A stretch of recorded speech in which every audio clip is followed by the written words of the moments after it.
Audio description is great on movies and TV shows, but did you know that DisneyWorld has audio described their whole park? Well, we're going to talk about that coming up right now.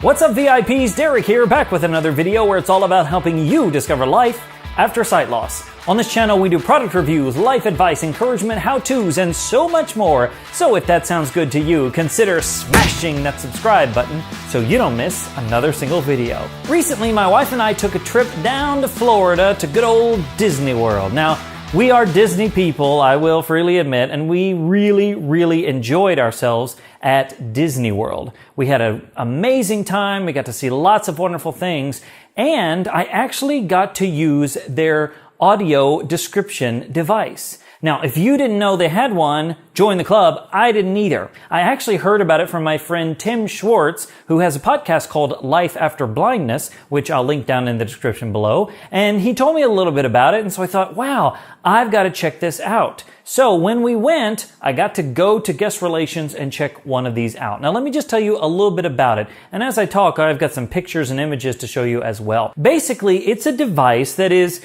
relative to the size of your iPhone. A little bit thicker, maybe a little bit longer, but think about that kind of thing. Think about it like a thick PDA. Remember the old ones that, had sort of thick keyboards and stuff? It's kind of like that. Not easily fitting into your pocket, but, will kind of fit in there.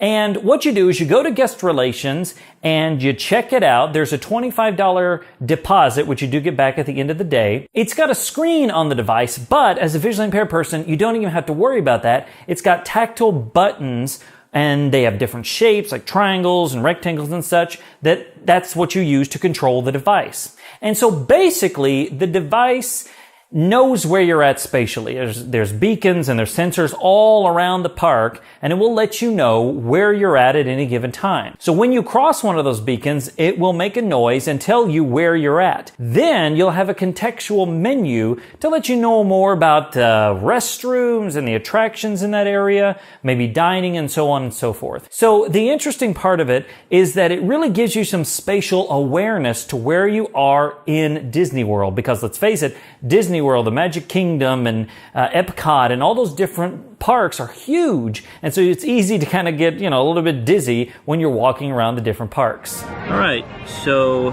these are the volume buttons, up and down, and they are triangles. The first thing is they're very tactile, so that's good. Then right here you have a circle with some, the best of my ability, they're more like, slants around it. They're not really shapes.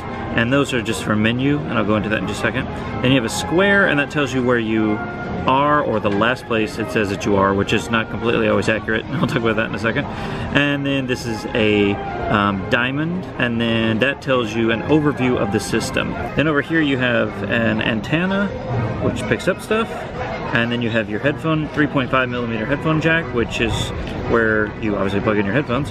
And that is where I plugged in my own headphones. I'm using my earbuds. As far as my experience goes with it, I actually really enjoyed it for the most part. There were a few quirks here and there, but overall, it's a really good idea. I actually took my own earbuds and was able to plug those in and just have one in my ear so that I at least had the other ear to hear things. My wife would always walk on that side depending on where my earbud was. But every time we'd walk through one of those beacons, it would let me know where we were. And for example, when we walked through Epcot, if you've never been to Epcot, there's a section called the World Showcase, and it's kind of like a big horseshoe, and you walk around to different, countries, Canada and United Kingdom and United States and so forth. And every time we pass into one of those, it would let me know, so that going back, I knew how far it was to get back to the entrance, for example. So that was really helpful. And it also audio described a lot of attractions. So think about the rides like, The Little Mermaid. You go through the scenes of The Little Mermaid, or Frozen, or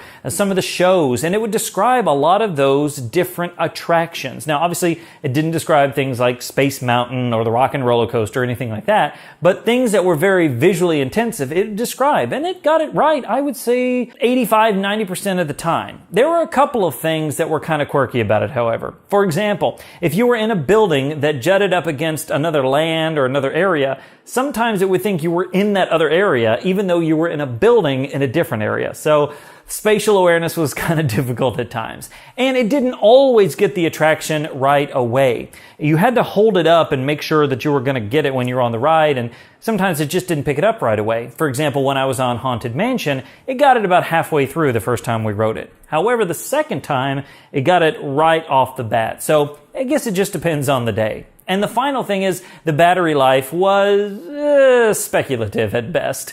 It did die on me a couple of times towards the end of the day, and I was using it the whole time, so understandably, but that could be one of the things they could work on. Like I said, overall, it was a great thing, and I really enjoyed using it, and I probably would use it again. I think Disney has really made an effort to make their park accessible to everyone and continue to do that as much as they can. So if you are scheduling a trip to Disney World or Disneyland, I would suppose, make sure to visit their website and find out more about their accessibility features. And if you do happen to go to Guest Relations and check out their audio description device so that you can enjoy the park in a much different and more awesome kind of way. My question for you today is, what do you think about this? Are you excited that these kinds of things exist, and are you going to give it a try if you ever go to Disney World or Disneyland? I'd love to hear about it, and I know others would as well, so let me know in the comments below. Hey, if you like this video, if you found it helpful, make sure to give it a big thumbs up, share it with somebody you know, and smash that subscribe button so you don't miss another single video. And until next time, remember that sight loss isn't the end, it's just the beginning. My name's Derek Daniel from lifeaftersightloss.com, and I'll see you in the next one.